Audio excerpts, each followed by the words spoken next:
we're all right. Hang on. Hi, everyone. Hi. Oh, look where we are. Where are we, Jo? Where are we? We're in the Aardman Cinema. It's very exciting. Next door, there's a boardroom, and they're having some very exciting meetings next to Oscars. Ooh. Do you know who sat in this chair? Does it say? Wallace and Gromit. Oh, of course they have. Yeah, Wallace and Gromit. Okay. Hopefully you guys. Hi, Wafa. Wafa, can you hear us? Can you see us? Can you drop us a little comment? Can you give us a little thumbs up? We've got some viewers coming in. Oh, hi, Helen Jill. Hi, Wafa. Right, okay. It's looking good that people can hear us and see us. So it is not 12:30 on a Friday. It's 11 a.m. on a Friday, just to confuse you. We've obviously had a little bit of break from Facebook Live pre-Christmas, but we are back with gusto in our new year. Today I will be talking to Jo Haywood, who is the founder and managing director of Skylark Media, based in Bristol. Jo, we're going to talk about Jo's career and what she did before she set up the company, because everybody loves to hear the backstory. But video content is massive. If you guys are not doing video, you are missing a trick. We know that people engage with video content more than they do with written. So, you know, the purpose of this is to really get you guys involved in video. Jo's going to give us some top tips, because she does come from ex-BBC and Channel 4. So she knows things that most people have forgotten. Video struggling to load. Any ideas why? Wi-Fi, we might be in a poor Wi-Fi area. I can hear you loud and clear. Helen, can you hear us? Are you getting us loud and clear, or are we buffering a little bit? You can give us your comments. And also, guys, if you've got questions on video, if you can pop them in the box. I might have to lean forward to read them, but it would be good because we've got the expert in the field, Jo Haywood from Skylark Media. So now I can hear you. Fantastic. Yes, all perfect, no buffering. Okay, goody, good. So what I'm going to do is we will, as usual, we will be able to share this with you. Hi, Jen. Signal free here is good. Right, okay. So, Jo, I'm here on your turf. We're actually at Aardman Animations, where they did create, what did they create here? Well, they've done all the Wallace and Gromits, Shaun the Sheep. There's a 20-foot Shaun in reception. And of course they're just launching Early Man. So Early Man's just about to hit the cinemas. Amazing. And so, yeah, amazing. The and we're in the cinema. You can see behind us, we're actually in the cinema. This is where they would have had all the previews. Oh, do you think all the famous people all would the have been? famous All the people have been here. famouses? Invites only, I think. Yeah, well, we need to make sure we're at the next one of those, don't we? We're the front row seats. Yeah. Okay, so Jo, thank you so much for taking time out of your day and allowing me to come into your space to interview you. So, how long have you had the business, and what was your background before? Okay, so I have always made films for a living. It's been my ongoing passion. And I started off by wanting to make environmental films in order to save the planet. So a higher purpose, and I eventually managed to get into the BBC to make those after about 8 years of trying. So I made wildlife films, environmental films for the BBC for 12 years.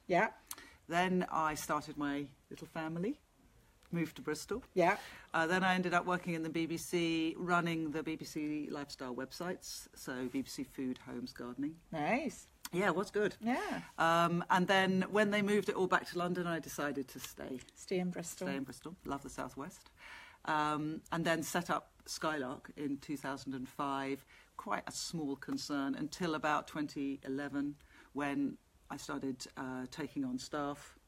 I started finding young creative talent, or creative talent, doesn't matter what age. Creative talent to, so I see the reason for the business is that there's a business need for quality storytelling, video storytelling. And then there's a lot of talent out there that needs sort of like a focus or a direction to deliver. So I basically see myself as a conduit between getting business people who have a need and creative people who need a story to tell. And, you know, just because it's business doesn't stop it being super creative.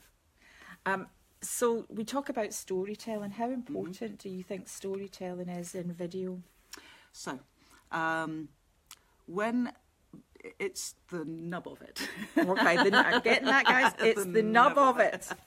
So the thing you need to do is work out who your audience is and what your audience needs to hear. So it's a bit like selling in a way, isn't it? Yeah. You know, you work out what it is that people are looking for and then deliver that. So so you need to tell the story that the audience want to hear. So we work very hard to try and with a brand. So we're a little bit like a creative agency. So we will work with a brand. The brand will tell us a little bit about themselves. We then have to work out the essence of that brand. So we then crystallise, we like to think. It's Look, I'm loving it. Look, crystallise. Scientific process. Nubs we and crystallise crystallising. the essence of a brand into like a 60-second presentation. And that has to deliver pinpoint sharpness to the audience. So we spend a lot of time thinking about the audience and then what the story is that we want. It's really interesting because a lot of the viewers today will have done my 4 W's, who you are, where you are, what it's about and what's in it for them. Mm-hmm. But to try and condense that, we've been to networking ourselves and people, they waffle on and they just never get to the point really. Yeah. And that's hard enough to do that when you're speaking to someone. How do you do that in video? You know, what's the top tips to get these guys, if they are creating something in a 60-second video, how do they get that message across concisely? What's the top tips? So it's a very visual medium. So when people are, say we're on social and people are scrolling down, I think that the thing to do is not to suddenly be a person sitting in an office. Okay. So if people are very superficial, and if we can just change it up, so from the moment they actually arrive, it looks a little bit different. It's a bit of a head scratcher. It's a close up, or it's a wide, or it's a it's abstract, or it's if it's just plain boring when people just arrive at the video, the first opening shot, it needs to have something about it that is going to lift it, and ideally something that is going to relate back to your brand. So we've just made a film for a furniture store. And we worked on a concept where it would be a brass band because they wanted to do it for store openings. Yeah. Right. So then the Skylark team went off and found a brass band that brilliantly has the same branding as the store. Oh, that was very well planned. Yeah. Well, it took some effort, but that's the sort of value add. Value add, guys. Something different, a value add. So, you could get a brass band in a red outfit, but the store we were doing it for were navy blue. Yeah. So we found the right band. They came along with their navy blue uniforms. And the opening shot is It's a bass tuba, but it's super shiny. Is that one of those? It's a crescent like that, and then it's lots of twirly bits, and you play it like here, something like that. And so the opening shot is a reflection of the showroom in the bass tuba. So for me, that's great, because it's like the opening shot is like, wow, I'm not sure what that is immediately, but I'm intrigued to find it out. So it's raised your curiosity. A curiosity point. So the fact if anybody's flicking through Facebook in the feed that we're sitting in a theatre, exactly, against something a little bit different. Yeah. And that doesn't, we've obviously used in the office here, but for people watching on a budget, they could come up with something sharp at the start there. For sure.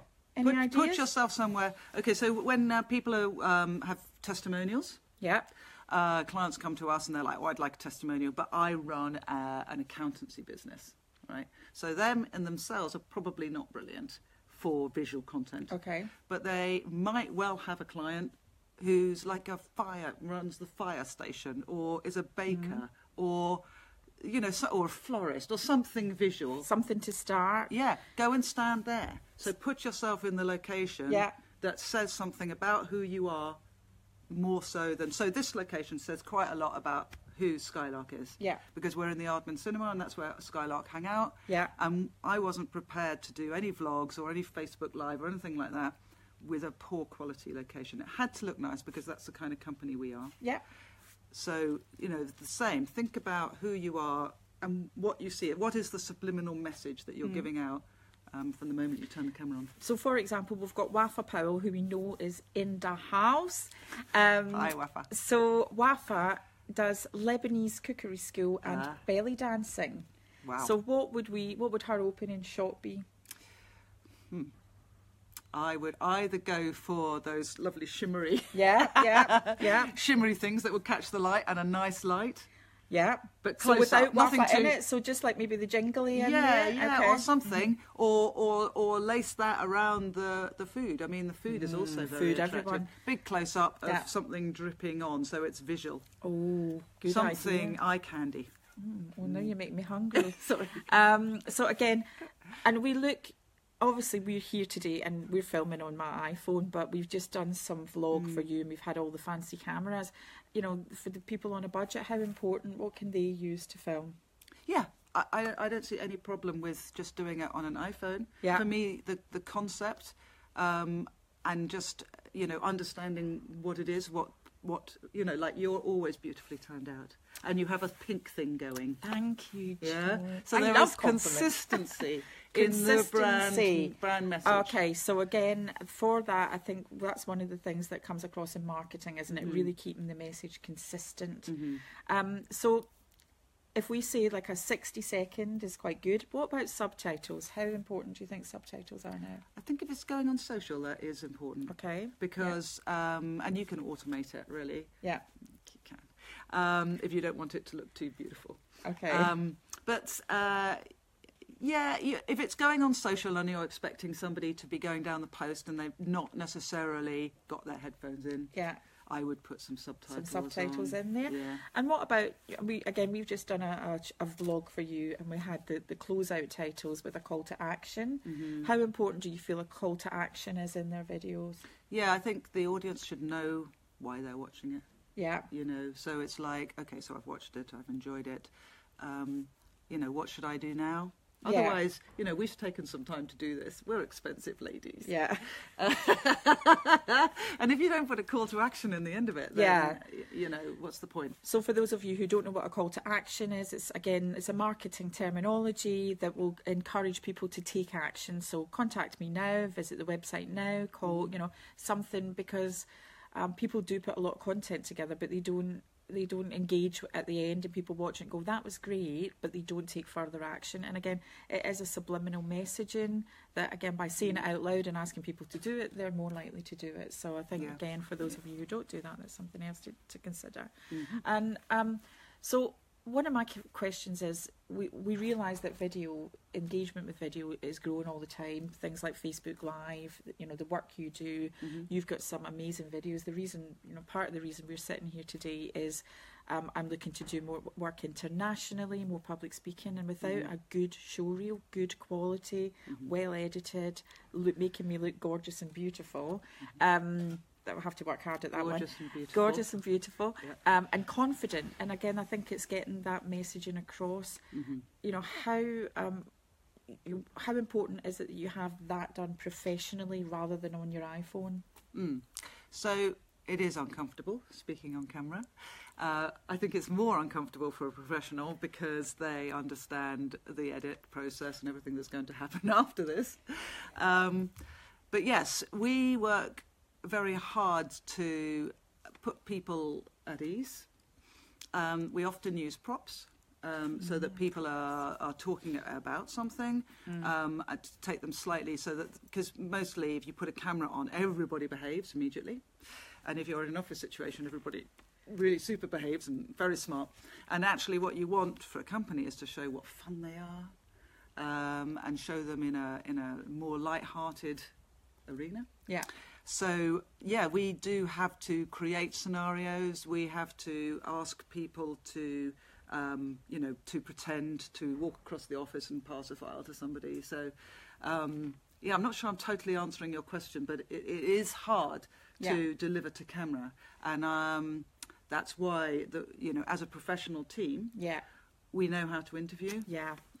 We know, when we interview somebody, there are different characteristics, a bit like your red and green characteristics. The behaviours. The behaviours. We also have behavioural types. Yeah. And I think it's your blue we have a high alert for. Yeah, so the blues are the task-focused introverts, so they would tend to give you a lot of detail, which may be coming across quite dull on camera. So again, that's where having a professional in there to guide you and edit and chop it and say the right things would be a benefit. What they do is they learn a script, right? So you know that. So when we are filming somebody, you know, and we'll be like, okay, we're going to come round tomorrow and we'll be filming you, and we have to have blue on our radar, because if we know that there's a blue there, they will go home that night and they will learn like a 10-minute presentation. Yeah. And then when we rock up with the camera and we set it all up and everything's lovely and we're spending all our time making sure everybody's calm and relaxed and happy, then we turn the camera on and your blue will eyes roll back in the head and they deliver their prepared script, and it looks awful because they aren't talking in a friendly way anymore. Yeah, they're not talking. They're reciting something that they've learnt. So we work, if we're going to be doing an interview with somebody, we do make sure we just send sort of like bullet points. Yeah. So we just say to people, do not prepare a script. It's a relaxed and informal thing, because video is all about emotion. Yeah, and engagement. So you need to be able to impress people with your warmth and your engagement and your passion. Passion, getting it? Yeah. So, and you can't do that with a prepared script. So it has to be a sort of a relaxed piece. That's a really good point. So again, just work around bullet points, and even if they get somebody to interview them, if they're going to be doing some stuff themselves, get something to move around there. So we've already acknowledged that video is massive, and it's still probably, I think, underutilised. Yeah, so to me, I think it's a good, you know, there's a massive market out there because lots of companies don't have proper video content. But what's the way forward? You know, we look at technologies changing all the time. What's the way forward? What do you think the next step in video is? So when we make video, we see it as a linear story. Yeah. So you start at the beginning and you take your audience on a little journey to the end. Right? And there are other things out there like VR or interactive or stuff like that. Yeah, yeah. But they don't do that linear story, so you don't sort of get absorbed in it. I see those avenues as more for the gaming community. Okay, yeah, yeah. For us, we're storytellers, so we have to take you on a little journey. And you know, I haven't seen anything yet on the future, with all the future tech that's coming out, that actually comes in the way of that. So the visual storytelling dynamic, like any furniture ad or any corporate video, should have an arc, a structure within it, that you know that you're going to take somebody along this little route and then wrap it up at the end. And I can't see anything better than that. Human beings love a story. So just to sort of recap again, you know, for those of you who are watching, a good video will start off with an impactful start, so that people, it grabs their attention, tells a little bit of storytelling in the middle, and then at the end of the arc, at the close, a call to action. Length, you know, so how long is an ideal video? So most people now are going for a sort of 2 minute. 2 minutes. 2 minute. So we see the different social platforms. So if it's YouTube, 2 minutes is great, because I see YouTube as almost like a library where you stick your lovely promo or training video or anything. If it's training video, it can be longer. Let's just stick with promos for this instance. 2 minutes about right, and then people put it on their website, right? And it actually tells you can get quite a lot of information across in 2 minutes, especially visual. Max 2 minutes. Tends to be these days. Okay, is that because we're getting short attention spans? Yeah, but then if you're going social, social, 15 seconds. Ooh. Well, because if you want to do a Facebook ad, you want it square, not 16:9.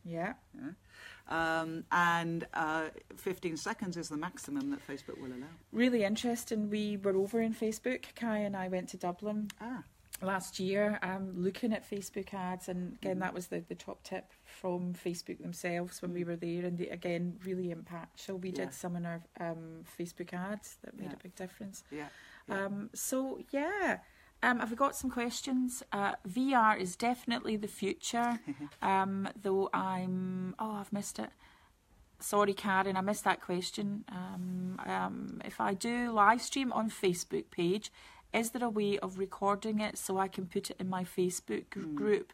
I can answer that one, Karen. Yes, so what we do with this, so this is obviously Facebook Live in the Entrepreneurs Can clan.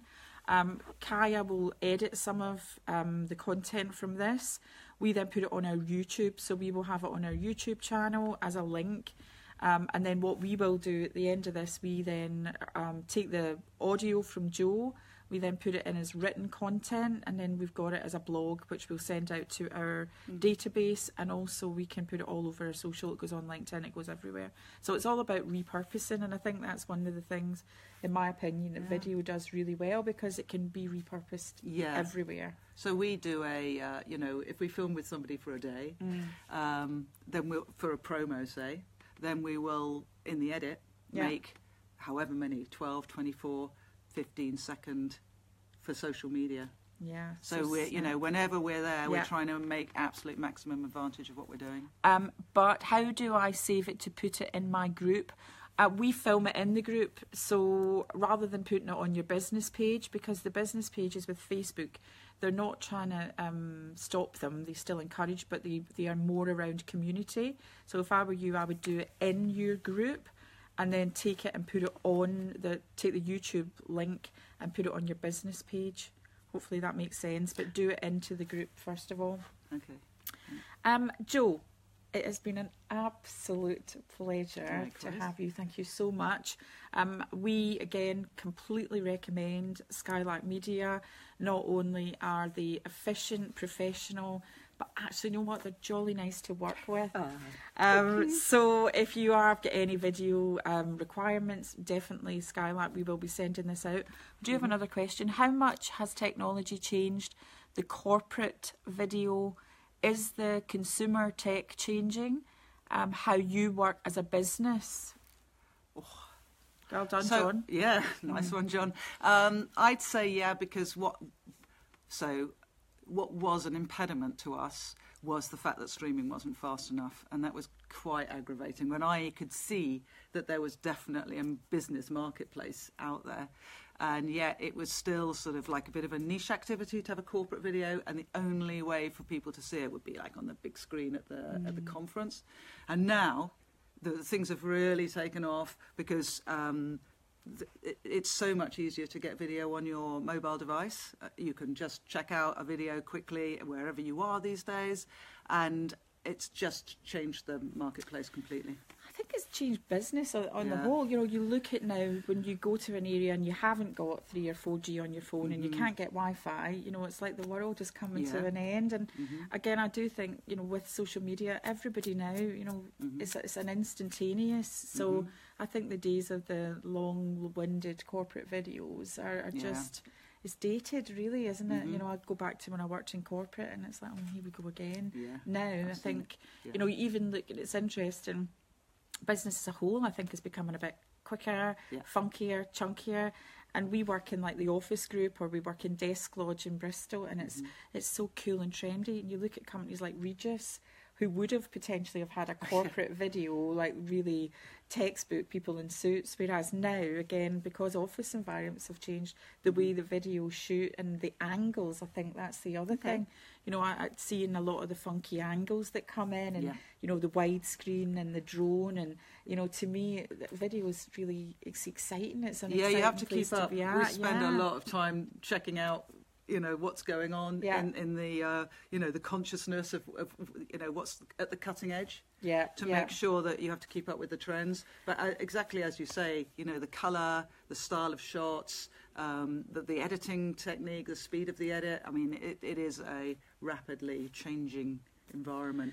While we're talking about editing, because I think that would be something that they'd be interested in, what editing tools would you recommend for the DIY video people? I'm not the right person to ask that question. You know, and we come back to the MD of the company. We should have had the team in as well. No, because we use Premiere Pro. See, they're using the real McCoy. Yeah, what we'll do, we don't do it. Kaya will put a link in to say that we do, because I don't know what we use either. But there are some free tools out there. Yeah. Hi, Steph, you're watching us as well. So, thank you so much. It's really good to be back on Facebook Live. I do miss it. The reason is I've been quite busy and I give my time to give it to you guys. So it's a pleasure to be back. So today I have been Jo Haywood from Skylark Media, and this has been Alison Edgar. Alison Edgar, I get what you're doing. Yeah, I should have probably briefed. Alison. That's another top tip. Always brief people before they go live on camera. Guys, thank you so much. It's good to be back. Please, my call to action, can you get your like-minded friends to join the group? Yeah. And can you also engage with us a bit more? As you know, my group is fairly Montessori. Unless you're, flogging things of get rich quick, you can go on to main feed with your events. Engage us in conversation. There's no point in having 1,800 members if you're not getting involved. So have a great Friday. Have a brilliant weekend. Bye-bye now. Bye. Bye.